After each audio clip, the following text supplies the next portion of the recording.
Um, so first of all, let me thank you for your reply, and let me agree with your assessment that culture is a very important part because I agree with that entirely.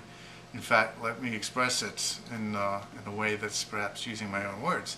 Um, I think that evolution of the human species has slowed down drastically, if not stopped completely. There's very little people can do except infant mortality or commit suicide, or there are other types of accidents or risky behavior that will place any sort of selective pressure on them. So people in civilization are under very mild selective pressure, almost to the point of non-existence. For example, I'm not getting punished for my eyesight. I wear glasses. There are other things. People have diseases, and there are diseases that are incurable without modern technology, and we're able to use technology in order to overcome a lot of our genetic weaknesses, and that's part of culture. Okay, the technology is an integral part of culture. In fact, you could say that the technology is life, that the technology we use becomes a part of life, just like bones or technology. All of life is technology advancing, okay? So technology and culture, it's a very important part of life, I think. Um, but I was going to say that even though there's very little selective pressure on humans as a species, there's a lot of cultural evolution, and it's occurring much more quickly. And the competition, the game, if you will, is for who controls what. It's mostly a competition of ideas. Um, so it's very interesting. I don't know if you've ever heard of this author, but I can recommend him highly. His name is Stuart Kaufman, and he wrote a book called Investigations, in which he explores some of the principles of self-organization. He belongs to a group that's part of the Santa Fe Institute. They were examining artificial life and self-organization and autocatalysis, if that means anything to you.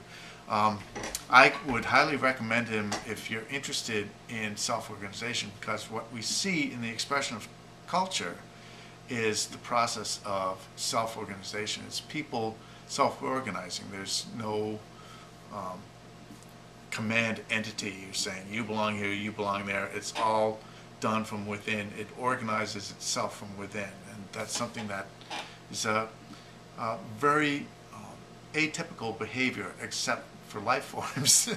um, in fact, it's almost the very definition of life. Things that organize themselves are can be said to be alive to some extent. Of course, there are other requirements like reproduction and things like that, but self-organization is a very important component of that. Now, one of the things about self-organization is that a lot of the decisions are arbitrary, and when you talk about symbols, symbols are arbitrary. And I mean, part of the proof is you look at languages and how arbitrary much of language is, in the characters it uses, the sounds, the phonemes it uses, and um, it's very arbitrary, but it's organized and has meaning. Okay, evolution works like that in a lot of ways, in that there are some things that are vital and some things that are non-vital. There's some things that are just completely arbitrary. Now, what may be necessary for self-organization is not necessarily any particular direction, but to have some direction at all. It's a breaking of the symmetry. It's self-organization, and it's arbitrary, but that process of self-organization is important. That's a lot of what culture is. So when you look at culture, there are some common themes that run through them, and there are some things that are completely arbitrary. And the things that are in common are the things that I would consider to be more likely to be vital. Okay. Now, of course, that's up for argument when we're thinking rationally. It's most of culture is grown up with religion. Okay. Now, is religion vital? A lot of people would argue yes, but I would argue no, because religion is a byproduct of something else, I think. Um, I don't see religion as being vital to culture or civilization. I see it as a phase of development. There's Also, another very interesting concept is there's this concept called spiral dynamics, and I forget exactly the author, but if you Google it, you should be able to find something on it. Spiral dynamics explains the phases that individuals go through in learning how to deal with the other, deal with culture and society at large. And a lot of what culture is learning how to cooperate. Now, cooperation is not something that can be given in all circumstances. And in some cases, we count on there not being cooperation. And for example, in capitalism, we don't want to have producers colluding and things like that. That's part of the system. Collusion and cooperation amongst competitors is bad, right? But to other extents, the fact that we have common laws. Now, the reason why we have laws is, a lot of the rules, if you think about it, make a lot of sense. But the problem is it's like, back to game theory, prisoner's dilemma. It's the fact that in some cases, defectors will have an advantage over cooperators, okay?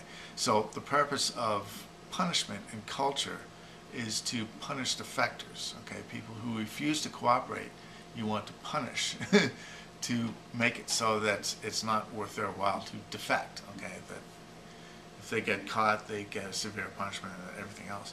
Now, granted, so certainly with ancient law is far more severe. And I think that as culture develops, we should be able to reduce the severity of the punishment, okay? Because, for example, we don't, and this is true across the board, that in general, we've reduced the severity of punishment.